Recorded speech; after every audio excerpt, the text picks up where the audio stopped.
নমস্কার। সমস্ত এসএসএ কর্মীদের আমার চ্যানেলের পক্ষ থেকে আন্তরিক শুভেচ্ছা জানিয়ে শুরু করছি আজকের এসএসএ নিউজ।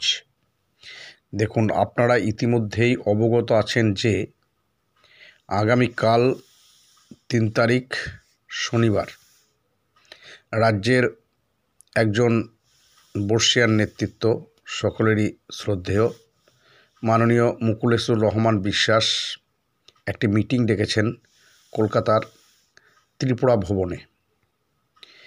এই মিটিংটা নিয়ে বেশ কয়েকদিন আলোচনা চলছে। আমিও একটা ভিডিও বার্তায় এই মিটিংয়ে উপস্থিত হওয়ার জন্য বলেছি। এখন বিষয়টা হচ্ছে, বর্তমান পরিস্থিতিতে রাজ্যের এসএসকেএমএসকে শিক্ষা কেন্দ্রগুলির যে বেহাল দশা, শুধু এসএসকেএমএসকে নয়, বর্তমান পরিস্থিতিতে যদি ঠিকমতো বিশ্লেষণ করা যায় সেক্ষেত্রে দেখা যাবে রাজ্যের শিক্ষা ব্যবস্থায় একটা ধস নেমেছে। ইতিমধ্যে আপনারা জানেন, রাজ্যের শিক্ষা দপ্তরের বিভিন্ন আধিকারিক সহ প্রাক্তন শিক্ষামন্ত্রী বিভিন্ন চাকরির দুর্নীতির দায়ে গ্রেপ্তার হয়ে জেলে আছেন। এমতো পরিস্থিতিতে রাজ্যের যে এসএসকেএমএসকে শিক্ষা কেন্দ্রগুলি ধুঁকছে, সে জায়গায় দাঁড়িয়ে আর কিন্তু চুপচাপ বসে থাকার সময় নেই। একটা বিশেষ গুরুত্বপূর্ণ সময়ে মাননীয় মুকুলেশবাবু এই মিটিংটা ডেকেছেন। তো আমি রাজ্যের সমস্ত সংগঠনের নেতৃত্বদের অনুরোধ করব, এটা একটা সমন্বয় মিটিং। কিছু কিছু রাজনৈতিক দলের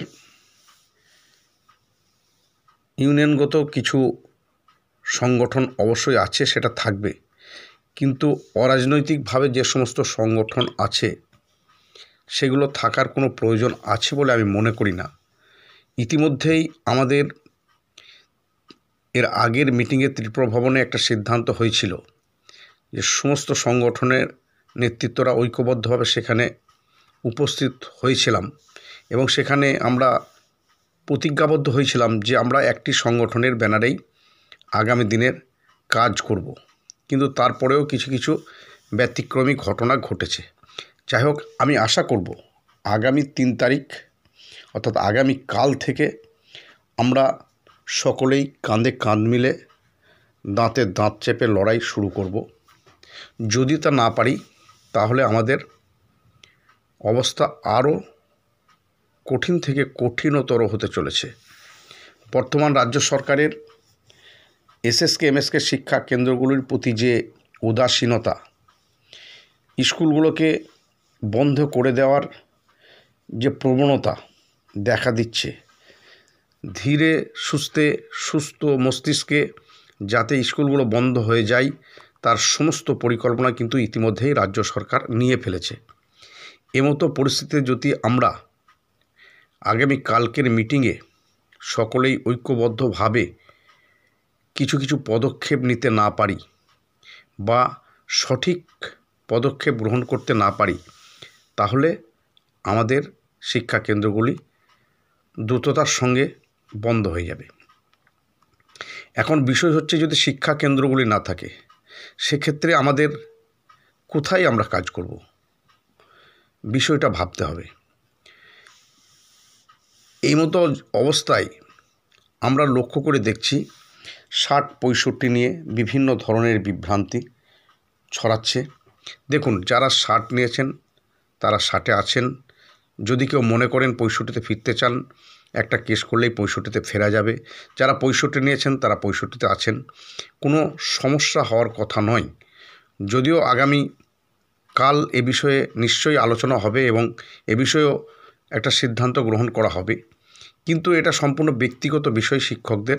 তারা নিজে নিজে যে যার সিদ্ধান্ত তারা নেবেন, প্রয়োজনে সাংগঠনিকভাবে তাদের সাহায্য সহযোগিতা করা হবে, এই জায়গায় কোনো বিষয় নয়। বিষয়টা হচ্ছে যে আমাদের যে সমস্যা, শিক্ষাকেন্দ্রগুলো বন্ধ হতে চলেছে, সে জায়গায় আগামীকাল যদি আমরা সঠিক পদক্ষেপ নিয়ে এগিয়ে যেতে না পারি তাহলে কিন্তু স্বাভাবিকভাবেই কেন্দ্রগুলি বন্ধ হয়ে যাবে। ইতিমধ্যেই বিভিন্ন জেলায় শিক্ষাকেন্দ্রগুলির যেখানে ছাত্র সংখ্যা খুবই কম, বিশেষ করে আমার জেলায়, আমার ব্লকে একটা শিক্ষাকেন্দ্রের ছাত্র সংখ্যা খুব কম হয়ে যাওয়ার জন্য সেখান থেকে দুজন শিক্ষককে তুলে প্রায় 40 থেকে 45 কিলোমিটার দূরে ট্রান্সফার করা হয়েছে। একবার ভেবে দেখুন, এই সামান্য অনায়ামে ওই শিক্ষকরা কিভাবে সেখানে কাজ করবে। অর্থাৎ সরকার চাইছে যে তারা চাকরি ছেড়ে দিক।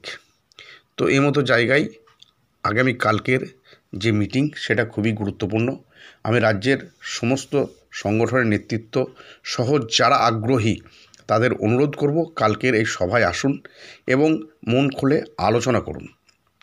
আলোচনার মাধ্যমে যে সিদ্ধান্ত গ্রহণ হবে, আমরা প্রতিজ্ঞাবদ্ধ হয়ে সেই সিদ্ধান্ত মেনে নিয়ে আগামী দিনের পথ চলা শুরু করি।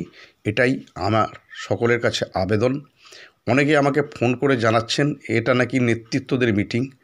আমি তাদের ভ্রান্ত ধারণা দূর করতে চাই যে আমরা যারাই আগ্রহী, যারাই সময় দিতে পারবো, যারাই শিক্ষকদের স্বার্থে কিছুটা হলেও নিজের আত্মত্যাগ করতে পারবো, তারাই কিন্তু নেতৃত্ব। তারাই এগিয়ে আসুন, কোনো বাছবিচার নেই। যারাই আসবেন তাদেরকেই সেখানে আলোচনায় অংশগ্রহণ করার সুযোগ দেওয়া হবে, তাদেরকেই সেখানে আসতে বলা হচ্ছে। এখানে কোনো রাজ্য কমিটি বা কোনো জেলা থেকে একজন দুজন আসার বিষয় নয়, যারাই পারবেন তারা আসুন।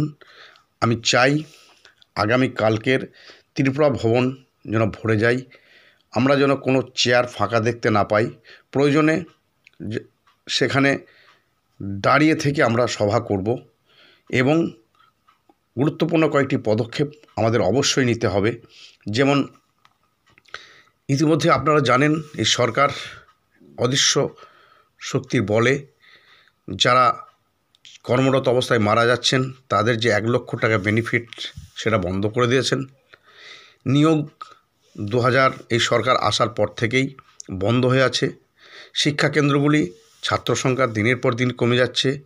সচেতন অভিভাবকরা তাদের শিক্ষাকেন্দ্রে শিক্ষক না থাকার জন্য, বিশেষ করে এমএসকেগুলোতে সাবজেক্ট ওয়াইজ শিক্ষক না থাকার জন্য তারা ভর্তি করছেন না ছাত্রদের। এমতো অবস্থায় সরকার একদম উদাসীন।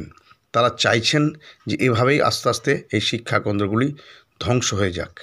তাই আর নয়, অনেক হয়েছে। সমস্ত ইগো ভুলে সকলকে করজোরে অনুরোধ করছি আগামীকালকের সবাই আসুন এবং গুরুত্বপূর্ণ কয়েকটি সিদ্ধান্ত গ্রহণ করে আগামী দিনের পথ চলা শুরু করি। সকলকে ধন্যবাদ জানিয়ে শেষ করছি। সকলেই ভালো থাকবেন, সুস্থ থাকবেন। নমস্কার।